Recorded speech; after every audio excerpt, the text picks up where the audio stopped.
ഓ എന്തൊരു കൊത്താ കൊത്തിയത് കൊണ്ടുവരക്കാലം ഉള്ളറോട് തീറ്റ കൊടുക്കാൻ വേണ്ടി പറഞ്ഞാലും കേൾക്കുകയും ചെയ്യില്ല. ഒരൊറ്റ ഒന്നിനനുസരണയില്ല. ഏത് സമയം നോക്കിയാലും ഈ ചറവറ തിന്നലും ഫോണിൽ നോക്കലും. നിന്റെ അമ്മയോടാ രാവിലെ തന്നെ തുടങ്ങിയില്ലേ? അമ്മ മാവേലിസ്റ്റോറിലോട്ട് പോയി. നിങ്ങൾക്ക് എന്താ വേണ്ടി ഇപ്പം? മാവേലിച്ചിട്ടില്ല. മിന്നാന്നലെ എന്റെ വേണ്ടി കുന്ന സാധനം കൊണ്ടല്ലേ അമ്മയും മക്കളും കൂടി തീർത്തു തേച്ചു. അപ്പൊ മോനോട് എന്താ സ്നേഹം?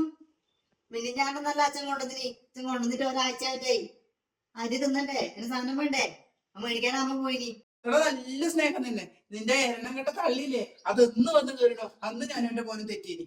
എന്റെ പൊന്നു അമ്മമ്മേ, നിങ്ങളൊന്നും മിണ്ടാണ്ടെങ്കിൽ രാവിലെ തന്നെ പറ പറ പറ പറ. നിങ്ങൾ മടിക്കുന്നില്ലേ ഇത്? എനിക്ക് പണ്ടേ സംശയമുണ്ട് ഇതെന്റെ മോന്റെ നല്ലാണ്. അമ്മമ്മേനെ നിങ്ങൾ വായത്തലെല്ലാം പറയണ്ടല്ല. പിന്നെ വെറുതെ എന്നെ വായനകൾ കേൾപ്പിക്കണ്ട. ഓ തള്ള ട്രെയിനിങ് ഒന്നും വിട്ട് തന്നല്ലേ?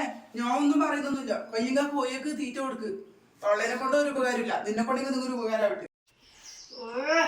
എന്നെ കൊണ്ടൊന്നും പറ്റൂല. ആഹാ പറ്റൂലെന്നാ? കോഴി മുട്ട ഇടുന്നേനെ കയ്യും കാട്ടിച്ച് പൊരിച്ചിട്ട് കരിച്ചിട്ട് തിന്നുണ്ടല്ലോ അമ്മാസില് വണ്ണം വെപ്പിക്കാൻ വേണ്ടിട്ട്. അമ്മയും മക്കളും കൂടിയിട്ട് ഇന്ന് ഒരെണ്ണ അമ്മമ്മക്ക് തരുന്നില്ലല്ലോ. എന്റെ മോനും കൊടുക്കയില്ല. ആ കോഴിയൊക്കെ വരെയുള്ള സ്വഭാവമാണ്. ഞാൻ അതിലെ കൂടി ഇപ്പൊ ആ കൂട്ടിൽ 2 മുട്ട വേണ്ടിനപ്പ അത് എടുക്കാൻ വേണ്ടി ഒന്ന് കൈച്ചിട്ടില്ല. ആ പൂവനൊരു വെത്ത് വന്ന് എന്റെ കൈവേദന എടുത്തിട്ട് പോണ്ടോരോ. ആർത്തി മുതിട്ട് ആരെങ്കിലും പറഞ്ഞ കോഴിക്കൂട്ട് പോയിട്ട് വിരലിടാൻ വേണ്ടിട്ട്? ചിരിക്കട ചിരിക്ക്. മൂടിയാങ്ങത്തുണ്ടായത് ചിരിക്ക്. എന്തെന്നായത്? രാവിലെ 2 കൂടി തുടങ്ങിയാ? നിനക്കെങ്കിലും ഒന്ന് അടങ്ങിക്കൂടെ? അമ്മമ്മേരെ സ്വഭാവം നിനക്ക് അറിയുന്നില്ലേ? എന്റെ അമ്മ, ഞാനല്ല ഈ അമ്മമ്മയാന്ന്. ഞാൻ ഇവിടെ അടങ്ങിയത് തിന്നുന്നാണ്ടേ. എന്റെ ഇടയ്ക്ക് എന്നെ ചൊറിയാൻ വന്നിട്ടാന്ന്. കേട്ടുവാ ഓള് പറയുന്നത് കേട്ടുവാ? അമ്മമ്മേരെ സ്വഭാവം ശരിയല്ലാന്ന്. ഇപ്പൊ നിനക്ക് മനസ്സിലായാ ഞാൻ എന്തിനാ ഇവളെ ചീത്ത പറയുന്നത്? എന്റെ അമ്മ ഞാൻ അങ്ങനെ ഉദ്ദേശിച്ച് പറഞ്ഞു എന്നല്ല. ചെക്കൻ ചൂടാവുന്നോണ്ട് പറഞ്ഞെന്ന്. നിങ്ങൾ ചൂടാവില്ലെന്ന് എനിക്ക് അറിയില്ല.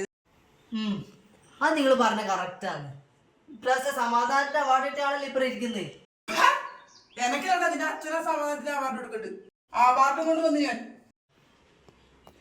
അത് പറഞ്ഞ നിങ്ങൾ കറക്റ്റാട്ടാ. അവാർഡ് കൊടുക്കേണ്ട അച്ഛൻ തന്നെയാണ്. നിങ്ങൾ 2 ആളെ എടുക്കുന്ന അച്ഛന്റെ അവസ്ഥ ഓ ദയനീയം.